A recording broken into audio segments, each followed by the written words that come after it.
name is Travis Anthony Cottrell. I served 4 years and some change in the U.S. Army, active with the 10th Mountain Division, stationed out of Fort Drum. I did a tour in Iraq and a tour in Afghanistan within my 4 years. I think what happens, especially when you get out of the service or active duty or even a deployment, is when you have that downtime, and that's when things start to creep in, especially if you ETS, in-term service, and you're back in the civilian world and it doesn't feel like you fit in quite anymore. When I met Jeff, there was just something about him, we just clicked just like that. We were like inseparable. Then we ended up moving in together with 2 other buddies. Both were prior service as well. And it just worked out. The household was one of the best, loving, caring, understanding places that I've ever been to where I felt safe. On this day, we went snowboarding, and it was the first day of the season. And it was something that me and Jeff and our friends all did together. We'd caravan up there, but it was just me and him because nobody could get the time off, and we had the time off from school. I had a great time up there with him. We had plans to go to a friend's party because her dad was coming into town from Hawaii. And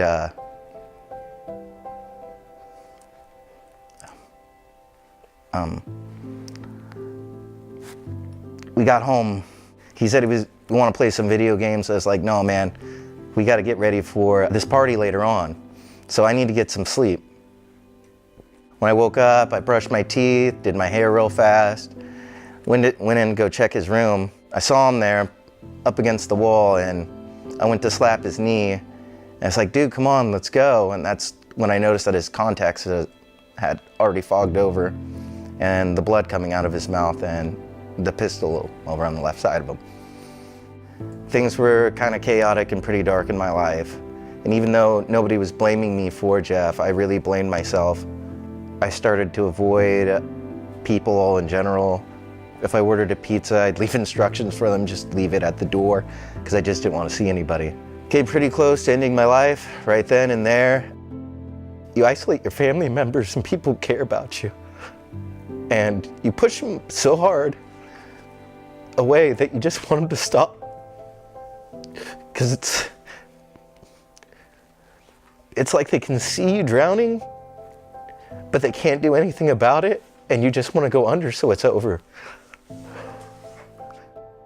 When Jeffrey passed away, I certainly knew he had PTSD. He lived with me for a couple years before he moved in with Travis and the boys. He was a corpsman with the Marines, so he's supposed to fix people when they get hurt. He told me once that his nightmares kind of changed from like being in battle to when he came home, the parents in his nightmare would ask him why he didn't save their son.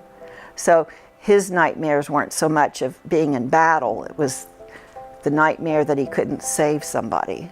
The mothers of the kids that were in the house when Jeffrey passed away kind of circled around the group, and we all had our names, and somehow I got Mama Jan. And I was especially drawn to Travis because I knew that he felt really bad about Jeffrey's death. And I did not want him, I'd lost one boy and I wasn't going to lose another one. My first impression of Northwest Battle Buddies was amazing. The dogs helped them function, and they became whole again after having a dog. It's just an amazing thing to see a veteran with their dogs because they truly are battle buddies. As soon as I met him, he just came up right to me and just put his head in my lap and everything and looked up at me, and at that moment I was like, I really want this dog. Every day Ranger helps me. He gives me a reason to get out of bed. There's still some bad times, I'm not gonna lie about that. Things aren't perfect. Ranger isn't 100% cure, but I'll tell you, I think he's like 90%, and I can come up with the other 10%. Ranger is a lot like a battle buddy that I served with because he's always got your back. Even when you're wrong, he's got your back. He's gonna let you know later on that, yeah, that wasn't too smart, man, but I'm still here with you. I think PTSD is gonna be with me for the rest of my life, but it doesn't have to be the majority part of my life. And the thing I was doing before is I was letting it steer where my life was going and putting what I really wanted and everything in the back and not listening to it. And it takes a lot of steps to get over and take the driver's seat again, but you can do it and get it done, and there's hope out there, there's help. I mean, I'm living proof of it.